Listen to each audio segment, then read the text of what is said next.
What's up, everybody?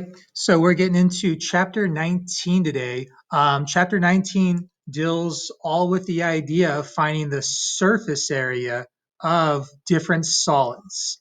All right. The first thing to kind of understand is, the difference between surface area and volume. Volume we did last chapter. Volume was all about, the inside of a figure. How much water can you pour into it? Okay. The surface area is all about the area of the surface of your shape. An easy way to think about it is, how much wrapping paper would it take to cover this shape here? Okay, that's what surface area is all about.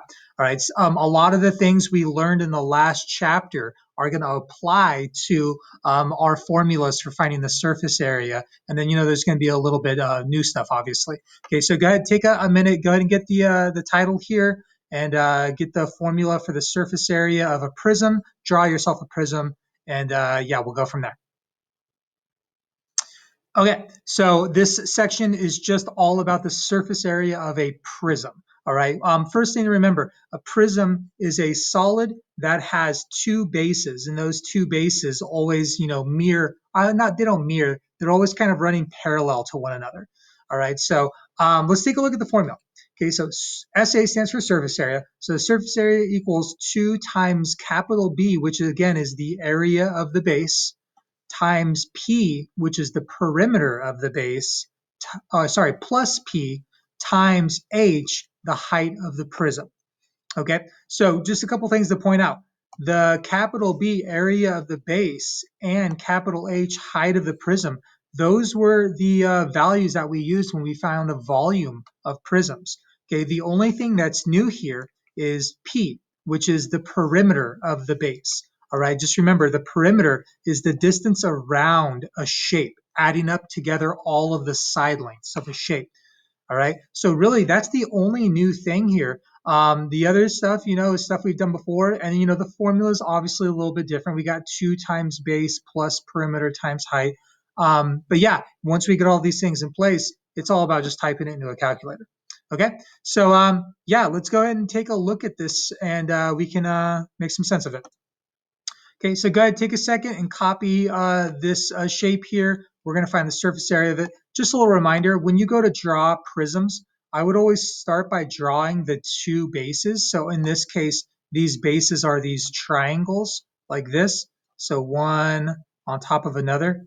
So if you start by drawing the two bases, and then from there, connecting the vertices of the bases, you can get a nice 3D figure that'll look decent. It doesn't have to be perfect, but just do your best there. All right. So yeah, go ahead and draw that, and we'll try it out.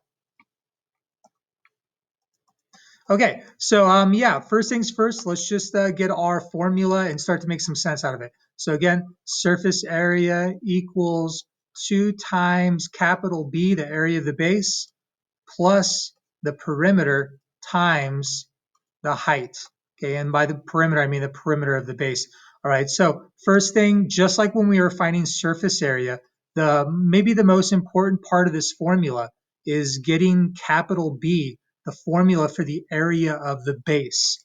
All right, well, I already kind of said it, but the bases of this prism are these triangles. And normally I focus on the one that's on the bottom. Normally that's where they give you all of the information. All right, but yeah, there is my base. And since I just realized it's a triangle, I need to enter the formula for the area of a triangle. I really hope you have this memorized by now.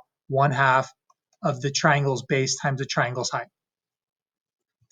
Okay, and then from there, we'll add the perimeter of the triangle of the base, which is adding together all of its side lengths, and then we'll multiply that times the height of the entire prism, which, just a reminder, the height, you can always find it because it's the lines that connect the two bases. Okay, so quite a bit to plug in here. So let's go ahead and do it and take it one step at a time. So surface area equals 2 times 1/2. Okay, so the base and the height of my triangle, remember base and height of a shape are always at a 90-degree angle. So I probably consider my base 8 and my height 17. All right, so let's plug that in. So 1/2 times 8 times 17. Okay, from here, plus the perimeter. Okay, the perimeter again is adding together all of the side lengths of your base. Since this thing's a triangle, it has 3 sides, we need to add together all 3 of those sides. All right, so 8 plus 18.8 plus 17. All right, so I'm going to go ahead and just write that whole thing out. So 8, I'm going to do 8 plus 17 plus 18.8. It doesn't matter what order you add them. Okay, and then from here, times the height of the entire prism. And like I said, the height are these segments that go from one base to the other. So, just all of those would be considered the height, but obviously they give the value right there. Okay, so the height is 9. Okay, and there it is. As long as we can type this into a calculator correctly, we're going to be fine. Here's a big thing. Because we now have a plus sign here, the parentheses, when we go to add this stuff together, are really important. When you're doing surface area, when in doubt, use parentheses. Okay, so let's go ahead and type this into our calculator. It'll take a second, but let's try it out. Okay, so first thing, we have 2. Oops. All right, so 2, and then when I go to do times, again, I'm going to put everything in parentheses that we wrote. So times 1/2, so 1/2, and then I'm going to move the cursor next to it, and then times 8 times 17. All right, so there's that. Okay, moving my cursor outside my parentheses, then plus, and again, I'm going to put parentheses, and I'm going to add together those numbers. So 8 plus 17 plus 18.8. Then again, outside the parentheses, times 9. All right. Typing these into the calculator correctly is very important. Make sure you're trying this. Either if you're using GeoGebra, go for it. If you have your own personal calculator, type it in and make sure you're getting the same answer as me, 530.2. Okay, and we're going to round these to the tenths like we always do, 1 decimal place. So, there's nothing past it. So we got 530.2.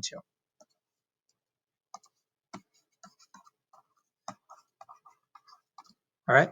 And here's the thing, because we're back to finding the area of shapes, it's back to being in units squared. Okay, so inches squared. Okay, volume is in units cubed. Surface area, just like normal area, is in units squared. Okay, and there it is. Right, so the idea is 530.2 square inches of wrapping paper would be necessary to be able to wrap this, prism. Okay, that's the best way. That's the way I like to think about it. Okay, so let's try another one of these, and then I'll have you guys try one on your own. Let's take a look at this prism here, where we have our bases as these pentagons. All right, so again, when you guys go to draw this, start by drawing those pentagons, one right on top of another, like that. And then you can connect all of those vertices, and you'll get something that looks, pretty nice. You can make this one in the back dotted if you want to give it some perspective. So go ahead and draw that. Okay, so yeah, another prism. So first thing, let's get our formula out here. Surface area equals 2 times the area of the base plus the perimeter times the height of the prism.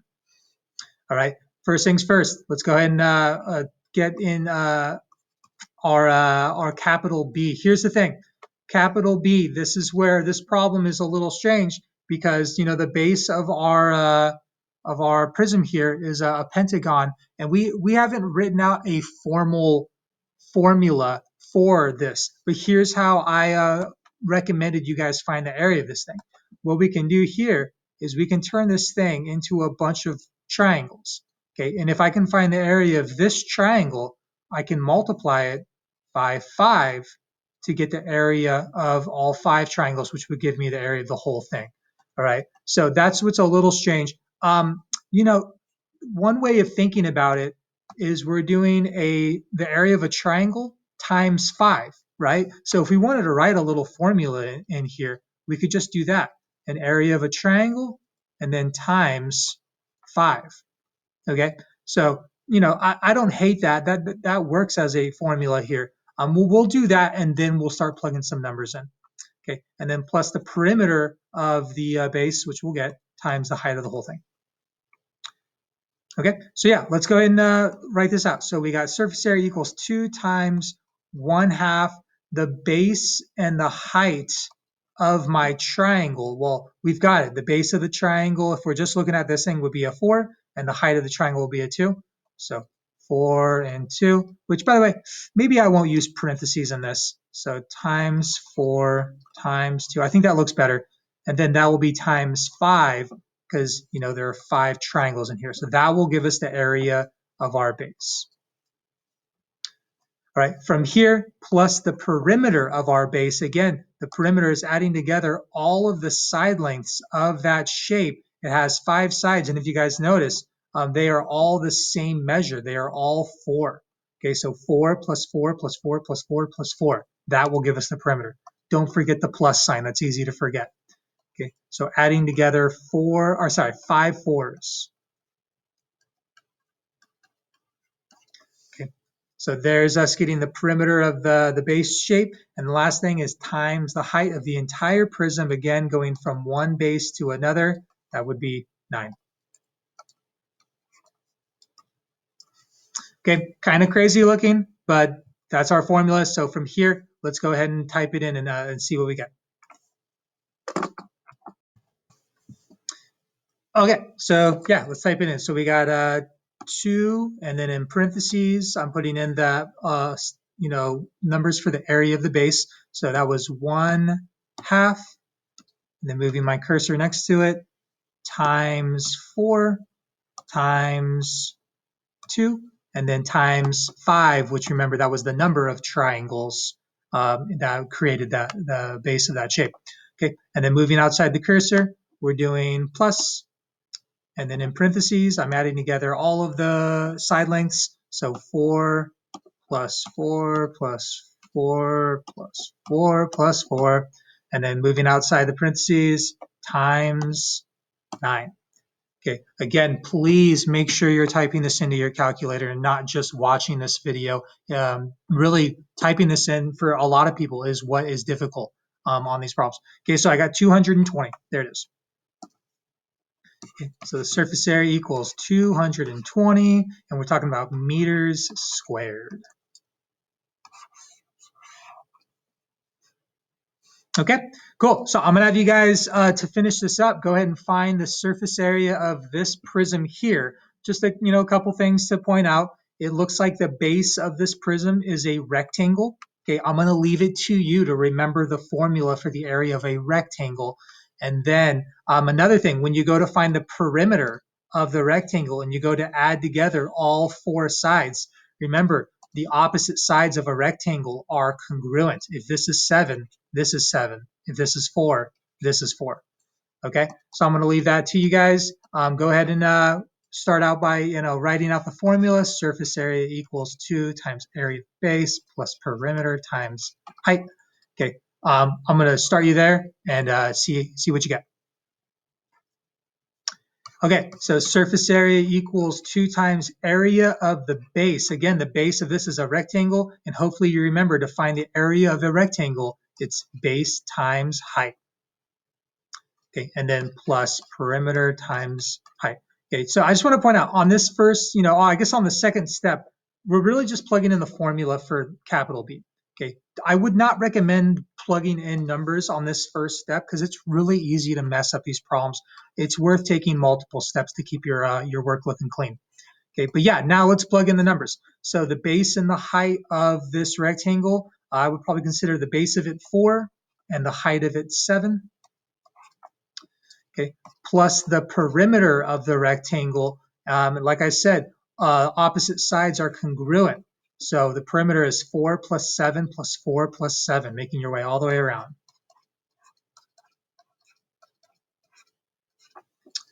Okay, and then last thing, times the height of the entire prism going from one base to the other, right there, 8. Okay, so yeah, 4 times 7, and then let's see if we can type this in here correctly. All right, so we got 2 times, again, I'm still going to put in parentheses, 4 times 7, going outside, plus the perimeter, which was adding 4 plus 7 plus 4 plus 7, moving outside, times the height of the entire thing, which, let me remind myself, is an 8. All right, and I'm getting 232. All right, nice and clean. Again, we would round to the tenths if we had to, but since they're nice clean answers, we don't need to. So yeah, 232. And let's see, it looks like units squared. Okay, so yeah, that's our first lesson on finding the surface area. Obviously, this was all about prisms, but we're eventually going to find the surface area of all of the other solids we learned in the last section. So, we'll be moving on to cylinders, and then pyramids and cones, and then spheres. All right, so it's going to follow kind of the same pattern, but again, surface area is what it's all about. All right, guys, that's that. I'll see you.